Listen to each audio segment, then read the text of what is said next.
আজকের রেসিপিটি আমার এক প্রিয় ভিউয়ার্স আমার কমেন্ট বক্সে এই রেসিপিটি দেখানোর অনুরোধ করেছিলেন।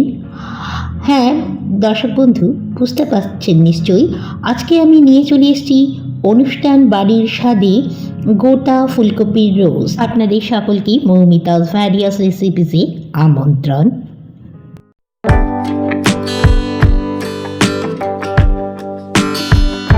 রোজ তৈরি করতে প্রথমেই একটি শীতের টাটকা ফুলকপি নিয়ে তার ডালপালা পরিষ্কার করে নিয়েছি। এছাড়া যে মশলাগুলি আমি এই রান্নাতে ব্যবহার করব সেগুলি হলো 1 টেবিল স্পুন চারমগজ, একটি গোটা রসুনের কোয়া, 2টি শুকনো লঙ্কা, আর নিয়েছি জয়িত্রী, একটি স্টার্ড এনিশ, কয়েকটি এলাচ লবঙ্গ, আর নিয়েছি একটি টমেটো আর 4টি পেঁয়াজ। এছাড়া নিয়েছি 1 মুঠো কাজু, আর সঙ্গে নিয়েছি 1 টেবিল স্পুন পোস্ত। এবার একটি কড়াইয়ের মধ্যে জল দিয়ে লবণ দিয়ে আমি ভালো করে জলটির সাথে নাড়িয়ে নিলাম এবং উষ্ণ হতে দেওয়ার পরে আমি যখন জলটি উষ্ণ হয়ে গেল তখন আমি গোটা ফুলকপিটি এর মধ্যে দিয়ে দিচ্ছি। আর ফুলকপিকে এভাবে ভাপিয়ে নিলে ফুলকপির ভেতরে অনেক সময় পোকা মাকড় ধুলো ময়লা থাকে, তা যেমন পরিষ্কার হয়ে যায় এভাবে ভাপিয়ে নিলে, তেমনি অন্যধারে অনেকের ফুলকপির জন্য গ্যাস অম্বল হওয়ার সম্ভাবনা বা টেন্ডেন্সি থাকে, তারাও কিন্তু এভাবে যদি ফুলকপিকে পরিষ্কার করে নেন তাহলে গ্যাস অম্বল হওয়ার সম্ভাবনা থাকে না। এবার একটি পাত্রের মধ্যে ফুলকপি তুলে ঠান্ডা হতে দিলাম। এবার একটি কড়াইতে পরিমাণ মতো তেল দিয়ে ফুলকপিটি ভাজতে দিয়ে দিলাম। এবার ফুলকপিটি তেলের মধ্যে ভালো করে নেড়ে চেড়ে এপিট ওপিট ঘুরিয়ে ঘুরিয়ে লাল করে ভেজে নিচ্ছি। আপনাদের মধ্যে যে যেখান থেকে আমার ভিডিওটা দেখে থাকুন, আপনাদের সকলকে আমার চ্যানেলে সাদর আমন্ত্রণ। আপনাদের মধ্যে যারা আমার চ্যানেলের পুরনো বন্ধু তাদেরকে অশেষ ধন্যবাদ, আর যারা আমার চ্যানেলে প্রথম ভিজিট করছেন তাদের সকলকে আমার আন্তরিক শুভেচ্ছা ভালোবাসা। আমার চ্যানেলটি সাবস্ক্রাইব করে পাশে থাকা বেল আইকনটি অন করে দিবার অনুরোধ জানাচ্ছি, যাতে আমি ভিডিও আপলোড দেওয়ার সাথে সাথে আপনাদের কাছে নোটিফিকেশান পৌঁছে যেতে পারে। এবার আমি কড়াইতে আবারও ফুলকপিটি তুলে নিয়ে তেল দিয়ে দিলাম এবং পেঁয়াজগুলো পাপড়ি আকৃতি করে আমি তেলের মধ্যে দিয়ে হালকা হাতে ভালো করে ভেজে তুলছি। আর সঙ্গে 2টি শুকনো লঙ্কা যেটা ছিল সেটাও দিয়ে দিলাম। এবার যে রসুনটা ছিল কোয়াটা, সেই রসুন কোয়াটা আমি এর মধ্যে মিশিয়ে দেব। আর এই মুহূর্তে আমার গ্যাসের ফ্লেমটি লো টু মিডিয়াম হিটের মধ্যে রেখেছি। আর ভিউয়ার্স খেয়াল করবেন, পেঁয়াজটা খুব বেশি ভেজে তুলবেন না, মাঝারি মাপের হবে। আর যে স্টার এনিস গরম মশলার গুঁড়ো টুকরোগুলো ছিল, এছাড়া জয়িত্রীটা ছিল, এই মুহূর্তে আমি দিয়ে দিলাম। আর একটি স্প্যাচুলার সাহায্যে আমি পেঁয়াজের পাপড়িগুলোকে খুলে নিচ্ছি, যাতে ভালোভাবে প্রত্যেকটি পেঁয়াজের পাপড়ি উপযুক্তভাবে ভাজা হয়ে যায়।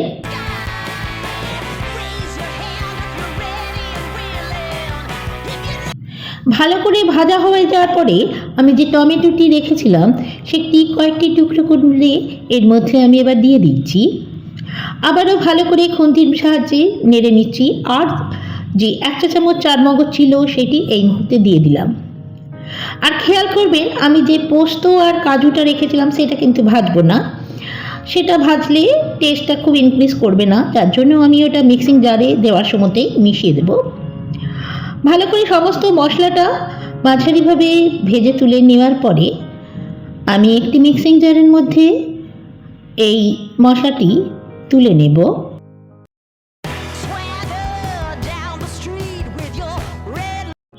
আবারও আমার চ্যানেলের নতুন বন্ধুদের সাদর আমন্ত্রণ, আর আমার চ্যানেলের যারা পুরাতন বন্ধু তাদেরকে আন্তরিক ধন্যবাদ। আপনাদের যদি আমার ভিডিওগুলি পছন্দ হয়ে থাকে তবে অবশ্যই একটি লাইক কমেন্ট শেয়ার করতে ভুলবেন না। আপনাদের তরফ থেকে দেওয়া একটি লাইক, একটি শেয়ার, একটি কমেন্ট আমাকে কিন্তু ভীষণভাবে উদ্দীপনা জাগায় নতুন নতুন ভিডিও আপলোড করতে। আর আপনাদের আন্তরিক ভালোবাসাই কিন্তু আমি উৎসাহিত হয়ে আমি নতুন নতুন ভিডিও আপলোড করতে আবারও বারবার ফিরে আসি। এবার ভিউয়ার্স খেয়াল করুন আমি মিক্সিং জারের মধ্যে কী কী দিচ্ছি। ভাজা মশলাগুলোর সাথে কিন্তু একটা ইম্পর্টেন্ট ইনগ্রেডিয়েন্টস দিচ্ছি, কী বলুন তো, দেখুন ভালো করে। আমি কিন্তু এর মধ্যে হাফ বাটি মতো নারকেলের দুধ দিয়ে দিয়েছি। আর হ্যাঁ, আর একটা জিনিস আমি ভিডিও করতে ভুলে গেছি, স্কিপ করে গেছি, সেটা হলো এই মুহূর্তেই আমি কিন্তু কাজুটা আর পোস্তটা মিক্সিং জারে দিয়ে দিলাম। এবার অন্য একটি কড়াই গরম করে তাতে 1.5 টেবিল চামচ সর্ষের তেল, ও জানেন আমি সর্ষের তেল গরম করে তার মধ্যে চিনি দিই, তাতে রান্নার রঙের কিন্তু খুব সুন্দর একটি রং আসে। এবার সেই তেলটি গরম হলে যেমন চিনি দেওয়ার পরে আমি তেজপাতাটা ফোড়ন হিসেবে দিলাম এবং ভালো করে চিনিটা তেলের মধ্যে মিশিয়ে নিলাম স্প্যাচুলাটির সাহায্য নিয়ে। এছাড়াও কিন্তু ফুলকপির আরও নানা ধরনের রেসিপি আমার চ্যানেলে আপলোড করা আছে, আপনাদের একবার ভিজিট করার অনুরোধ জানালাম। আর আপনারা যদি ফুলকপির আরও অন্য কোনো রেসিপি দেখতে চান তাহলে অবশ্যই আমার কমেন্ট বক্সে জানাতে ভুলবেন না।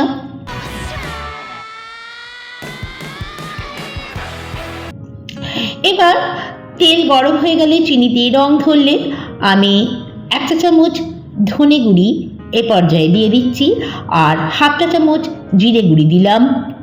এবার ভালো করে সমগ্র রান্নাটি আমি মশলাটি কষে নিচ্ছি। আর এই মুহূর্তে আমার কিন্তু গ্যাসের ফ্লেম লো টু মিডিয়াম হিটে রয়েছে। তেলের মধ্যে জিরে ধনে ভেজে নেওয়ার পরে মিক্সিং জারের মধ্যে যে পেঁয়াজ ভাজা সহ বাকি ইনগ্রেডিয়েন্টসের সঙ্গে আমি নারকেল দুধ ও কাজু পোস্তটা ভালোভাবে মিক্স করে নিয়েছি। সেই গ্রাইন্ড করে নেওয়া মশলাটা আমি এভাবে বাকি মশলাগুলোর সাথে দিয়ে দিলাম, আবারও স্প্যাচুলার সাহায্যে সুন্দরভাবে নেড়ে নিচ্ছি। আর মিক্সিং জারের মধ্যে একটু জল দিয়ে আমি একটু মশলার মধ্যে দিয়ে ভালো করে আবারও কষিয়ে নিচ্ছি।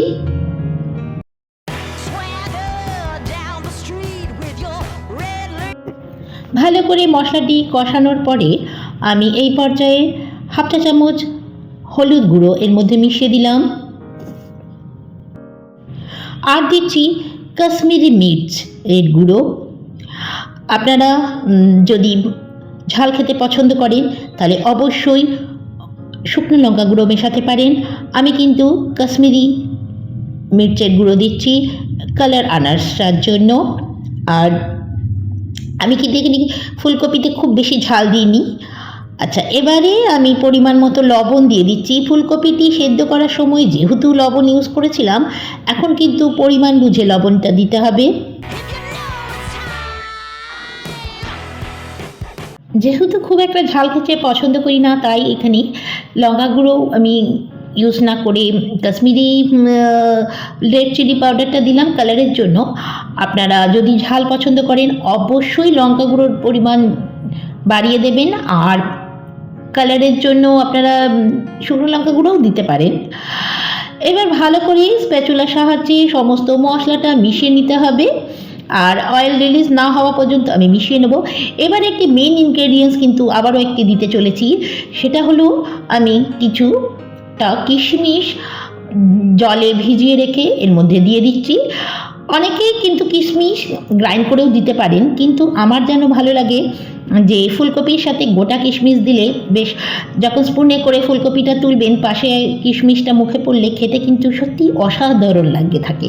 একবার এভাবে করে দেখতেই পারেন। আমার মশলা অয়েল রিলিজ হয়ে গেছে।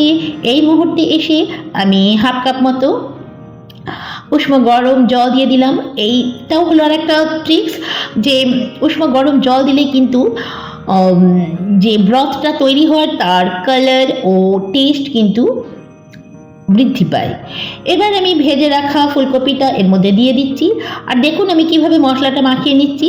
স্প্যাচুলার সাহায্যে ব্ল্যাঙ্ক জায়গাগুলোতে ভালো করে মশলাটা দিয়ে আমি লো টু মিডিয়াম হিটে গ্যাস রেখে কিছুক্ষণের জন্য আমি লিডটা দিয়ে দিয়েছিলাম।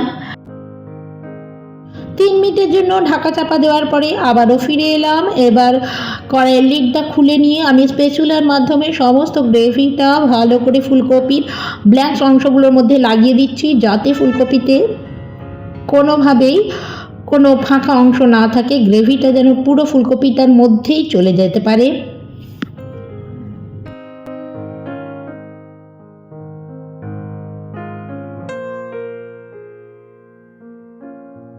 ঠিক এভাবেই এই প্রসিডিওরের মাধ্যমেই স্প্যাচুলার সাহায্যে সমগ্র গ্রেভিটা কিন্তু ফুলকপির মধ্যে দিয়ে দিতে হবে।